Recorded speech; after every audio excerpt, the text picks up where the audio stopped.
Hello there! This is Angel Ancheta Tejada, a PhD Educational Management student of St. Paul University, Philippines, Tuguegarao. Today, I shall be discussing with you the peer review process as one of the topics being discussed with the subject Advanced Research Methods of the Graduate School of St. Paul University. I hope that at the end of this discussion, you will be enlightened about the process and be motivated to conduct your own research and let it be peer-reviewed. So what am I talking about? Just keep on watching as I discuss my topic.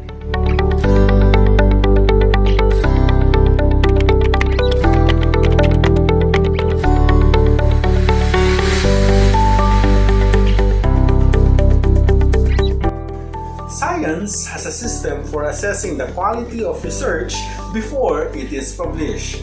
This system is peer review. Peer review means that other scientific experts in the field check research papers for validity, significance, originality, and for clarity. Editors of scientific journals draw on a large pool of suitable experts to scrutinize papers before deciding whether to publish them. Many of the research claims you read in newspapers and magazines and find on the internet or hear on television or the radio are not published in peer-reviewed journals. Some of this research may turn out to be good, but much of it is flawed or incomplete. Many reported findings such as claims about wonder cures and new dangers never come to anything. Unpublished research is no help to anyone. Scientists cannot repeat it or use it, and as a society, we can't base decisions about our public safety or our family's health, for example, on work that has a high chance of being flawed. So no matter how exciting or compelling new scientific or medical research is, you must always ask, is it peer-reviewed? If not, why not? If it is peer-reviewed, you can look for more information on what other scientists say about it, the size and approach of the study, and whether it is part of a body of evidence pointing towards the same conclusions. Peer review is like a quality mark for science. It tells you that the research has been conducted and presented to a standard that other scientists accept. Okay, so now that you are already enlightened about the key points of peer review, let's proceed to our next topic, which is the types of peer review. The first type is single blind. The reviewers know the names of the authors, but the authors do not know who reviewed their manuscript unless the reviewer chooses to sign their report. Second type is double blind. The reviewers do not know the names of the authors, and the authors do not know who reviewed their manuscript. Third type, open peer. Authors know who the reviewers are, and the reviewers know who the authors are. If the manuscript is accepted, the named reviewer reports are published alongside the article. The fourth type is called transparent peer. The reviewers know the names of the authors, but the authors do not know who reviewed their manuscript unless the reviewer chooses to sign the report. If the manuscript is accepted, the anonymous reviewer reports are published alongside the article. The next topic is the peer review process. First step is the submission of paper. The corresponding or submitting author submits the paper to the journal. This is usually via an online system such as Scholar One manuscripts. Occasionally, journals may accept submissions by email. Next step, Editorial Office Assessment. The journal checks the paper's composition and arrangement against the journal's author guidelines to make sure it includes the required sections and stylizations. The quality of the paper is not assessed at this point. Okay? Next, appraisal by the editor-in-chief. The EIC checks that the paper is appropriate for the journal and is sufficiently original and interesting. If not, the paper may be rejected without being reviewed any further. Next step. EIC assigns an associate editor. Some journals have associate editors who handle the peer review. If they do, they would be assigned at this stage. Fifth step. Invitation to reviewers. The handling editor sends invitations to individuals he or she believes would be appropriate reviewers. As responses are received, further invitations are issued, if necessary, until the required number of acceptances is obtained. Commonly, this is 2, but there is more variation between journals. Sixth step. Response to invitations. Potential reviewers consider the invitation against their own expertise, conflicts of interest, and availability.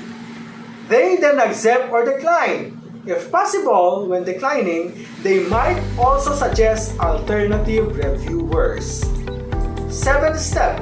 Review is conducted.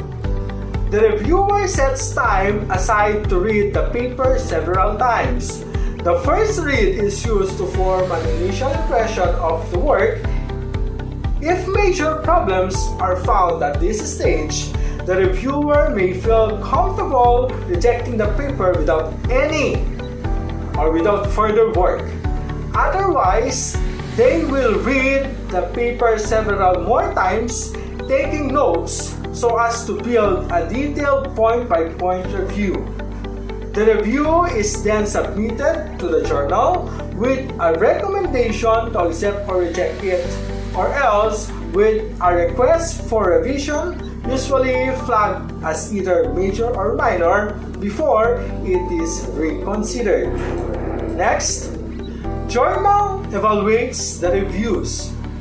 The handling editor considers all the returned reviews before making an overall decision. If the reviews differ widely, the editor may invite an additional reviewer so as to get an extra opinion before making a decision.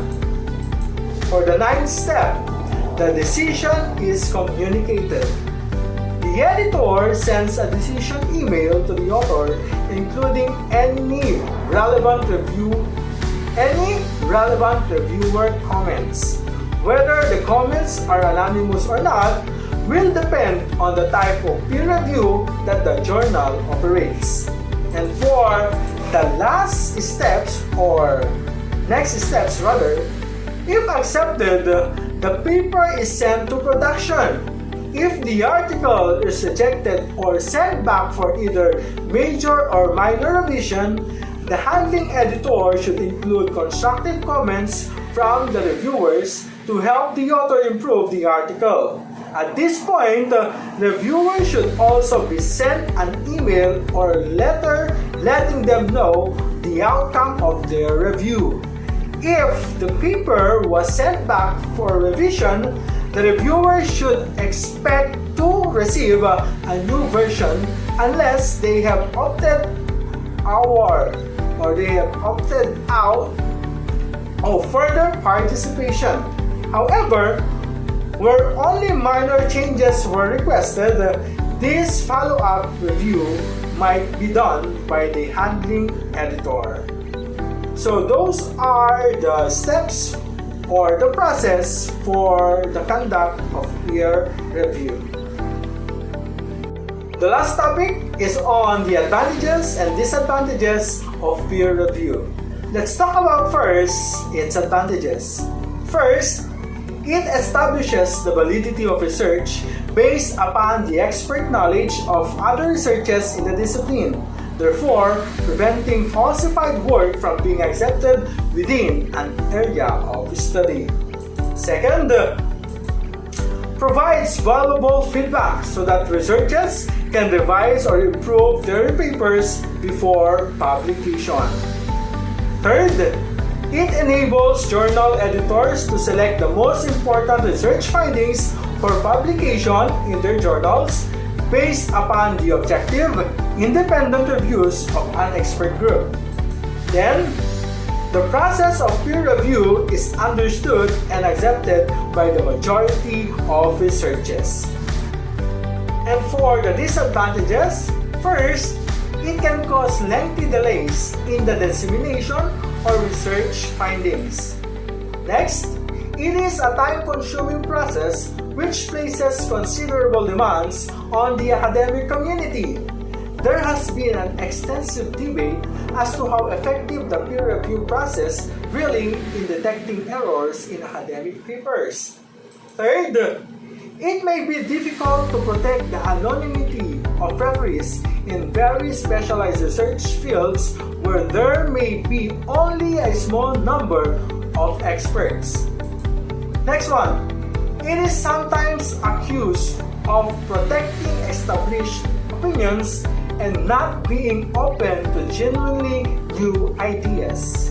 And for the last one, ultimately, it may not prevent the publication of poor research as review standards may be lower in less prestigious journals. So there you have it, the advantages and disadvantages of peer review. That's the end of my presentation. I hope that you learned something from it. This has been AC Tejada. Thank you very much.